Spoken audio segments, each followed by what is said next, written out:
Shalom, queridos e amados irmãos. Este é o segundo vídeo, a segunda parte da A Babilônia, tá bom?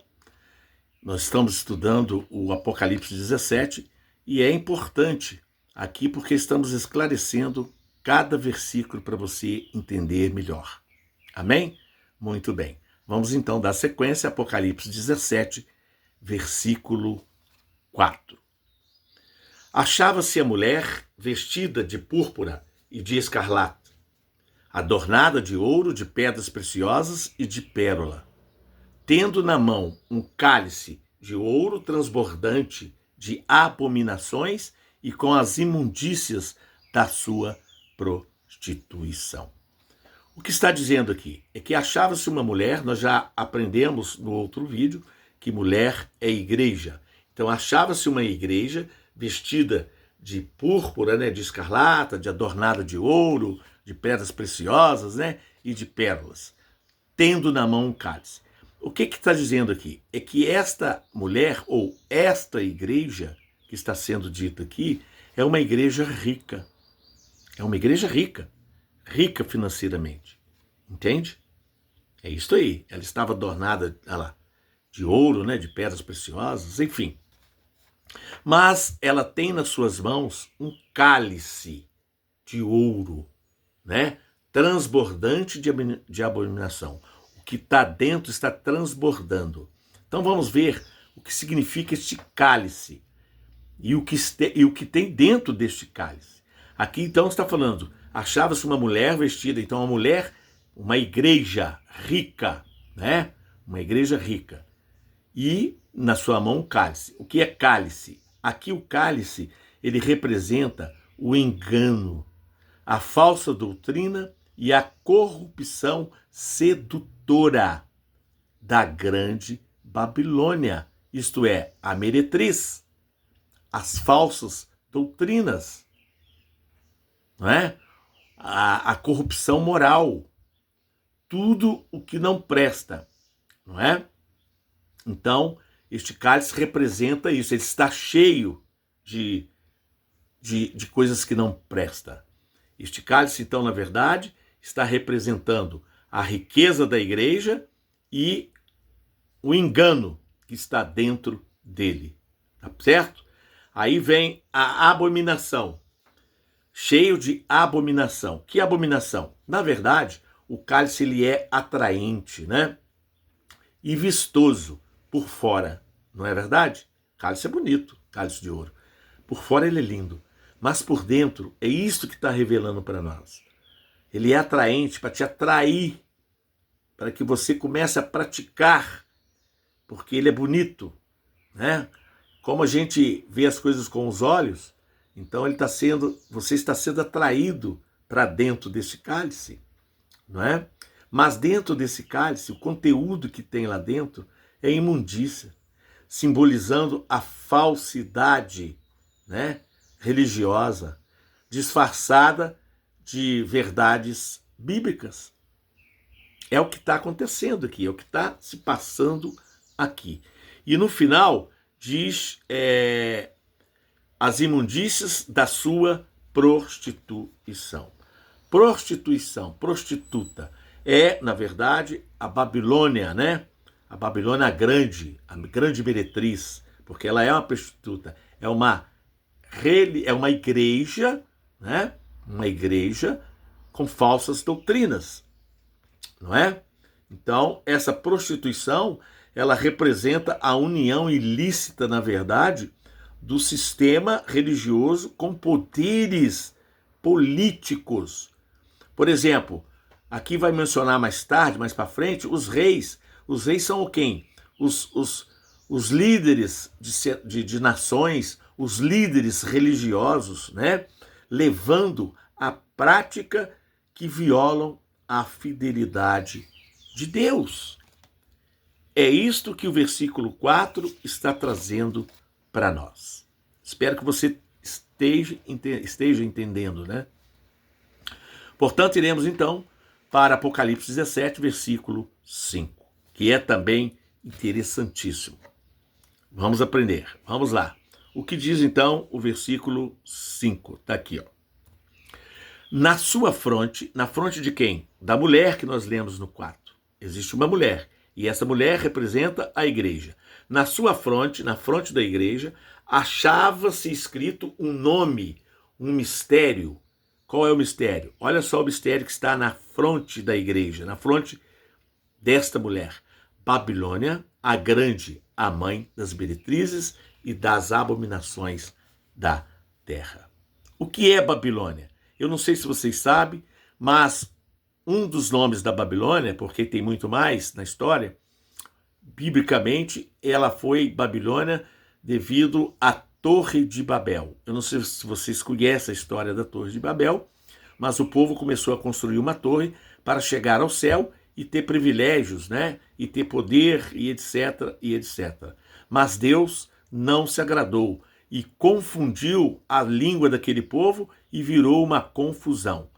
Então, o nome se dado à Babilônia veio de Babel, né, da Torre de Babel, que também representa salvação pelas obras, porque eles acreditavam que a salvação era pelas obras, pela caridade, pela penitência e por méritos, não é? Então, esta salvação, Deus não se agradou. E também aqueles que tentavam buscar esta salvação vivia numa confusão. Então se deu o nome de Babilônia pela Babel, a Torre de Babel, e a salvação pelas obras, e esta confusão que Deus criou neste povo, para que eles não continuassem aquela obra que não era bem-vinda. Amém? Então, é uma explicação de como saiu, então, Babilônia na Bíblia. Tem muito mais coisas. Vamos lá. Babilônia a Grande. Por que a Babilônia a Grande? A Grande aqui quer dizer influência global, mundial, né? Sobre quem? Sobre os povos, sobre as nações, sobre a riqueza material que essas igrejas têm. Material mesmo, né? É o que está sendo falado aqui. É uma igreja rica, né? Material. Também o poder, né, de engano que eles têm. Você sabe que existem grandes líderes, né, tanto de nações quanto religiosos, que têm um poder de influência na fala, né, são eloquentes, e isso então te cativa, te leva. É isso que está sendo dito aqui, entende? Riqueza, então, material, poder de engano e perseguição.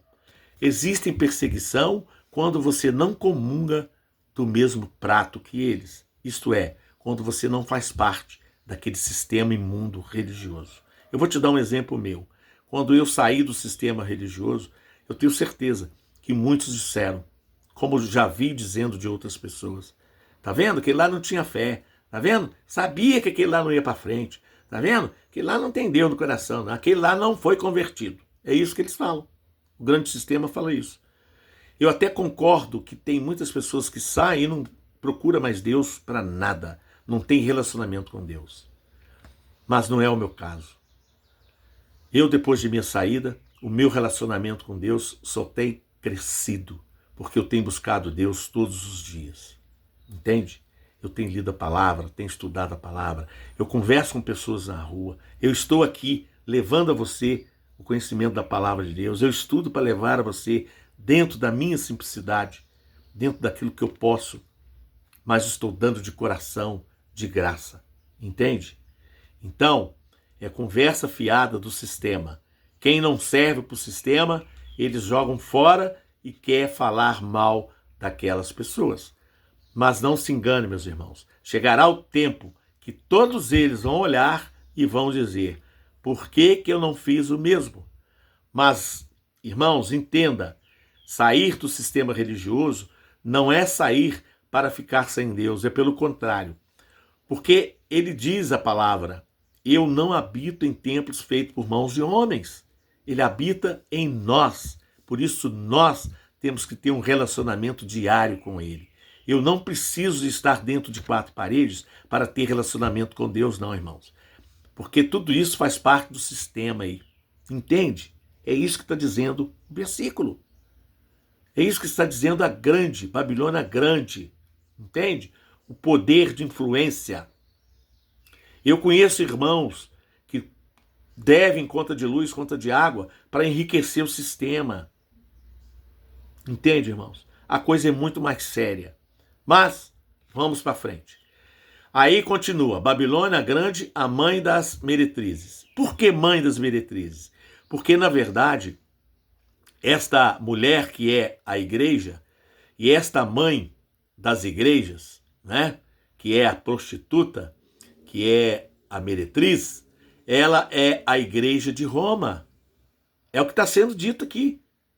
Mãe das meretrizes, igreja de Roma. Mas ela possui filhas, meus irmãos. Ela possui filhas.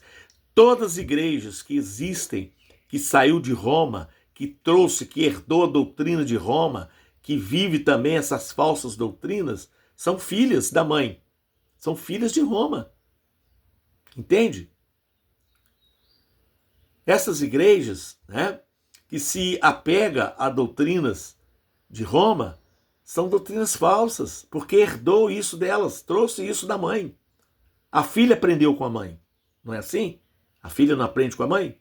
Então, essas filhas aprenderam com a mãe, com a igreja de Roma. Entende?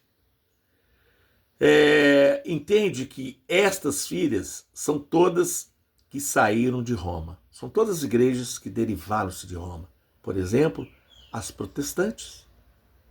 Pode ver que elas também se prostituem com falsas doutrinas, doutrinas de homens, não é? Tem calvinismo, tem arianismo, tem de tudo. Tudo isso é doutrina de homens, não é? Tem lenço bento, tem água benta, tem unção da chave, do carro, enfim, tem tudo isso. Tudo isso é heresia, tudo isso veio da igreja mãe. Vocês estão entendendo que a coisa é séria? Vocês acham que o apóstolo João foi levado em espírito para o deserto para que o anjo de Deus apresentasse, revelasse a ele tudo isso, para que ele revelasse ao povo as verdades do que aconteceu, do que está acontecendo e do que vai acontecer à toa? Se você crê na palavra, é o que está escrito aqui. Isso não é conversa minha. Eu estou apenas levando a você o que está na palavra de Deus. Continuando. Babilônia, a grande, a mãe das meretrizes, a abominação da terra. Por que abominação da terra? Porque nós vemos que ela é rica, que ela é atraente, que ela é vistosa por fora. Mas por dentro é cheio de abominações. Seu conteúdo é imundo, falsas doutrinas, ensinamentos errados, que não são bíblicos, são apenas religiosos, mas não são bíblicos, né? Disfarçados de verdades bíblicas. Este, então, é a palavra que está neste versículo 5, para que você entenda com clareza. Amém? É isso que está dizendo para nós, é isso que o apóstolo João está revelando para nós, porque isso estava oculto. E para muitos continua oculto. Para poder entender tudo isso que estamos falando aqui, é preciso estudar, é preciso buscar a palavra de Deus. Amém? Não sou teólogo, apenas estudo a palavra de Deus para poder levar a você com simplicidade. Amém? Muito bem. Vamos então para o versículo de número 6, que é o último desse vídeo de hoje, que diz assim: Então vi a mulher embriagada com o sangue dos santos e com o sangue das testemunhas de Jesus, e quando a vi, admirei-me com grande espanto. O apóstolo João se espantou quando viu. Então vi a mulher embriagada. Quem é a mulher? A igreja. A igreja estava embriagada. Embriagada de quê? De sangue, né? De sangue dos santos. O que isso aqui quer dizer? Irmãos, isso aqui é muito profundo. Entenda que nos séculos passados, quantos cristãos morreram perseguidos? por este sistema, né? Quantos homens de Deus, quantos profetas, né? Quantos mártires morreram pelo Evangelho, morreram por Cristo. Entende? Aqui então, a igreja, né? Então via a igreja se embriagar quê? De sangue, porque mataram-se muita gente, porque não comungava da mesma ideia, queria sair fora do sistema. Entende? Aqueles que não entravam no sistema morria. Entende? Quanto sangue derramado de inocente ficaram nas ruas, no chão, meus irmãos. Entenda, meus irmãos, que esta mulher que está sendo falada aqui, a igreja, embriagou nos séculos passados, tá? Com sangue de santos, com sangue daqueles que eram separados de Deus, por seguir a Jesus, por seguir a Deus, por dedicar a sua vida ao Evangelho, né? Quantos patriarcas morreram, que derramaram seu sangue, profetas, né? Mártires, quantos homens e mulheres de Deus que deram sua vida pelo Evangelho, testemunhas de Jesus, apóstolos, discípulos, que foram mortos cruelmente, por defender o Evangelho, por defender a verdadeira doutrina de Cristo. É isto, irmãos, que está trazendo para nós. Vocês lembram, alguns conhecem, já ouviram falar da Inquisição, que está aqui no século próximo nosso? Pois é, a Igreja de Roma cometeu a Inquisição. Cristãos morriam queimados porque não comungavam da mesma ideia, daquela doutrina suja e porca. Entende? É isto que está revelando para nós, né? Que esta mulher, esta igreja, na verdade, se embriaga com o sangue dos inocentes. É isto que está dizendo Apocalipse 17, versículo 4, 5 e 6. Espero que vocês entenderam e que vocês possam pregar esta palavra ao outro. Ou então compartilhe esse vídeo para que mais pessoas ouçam as verdades bíblicas que contém em Apocalipse 17. Se inscreva, dê o seu like, compartilhe os nossos shorts e vídeos e fiquem todos na paz.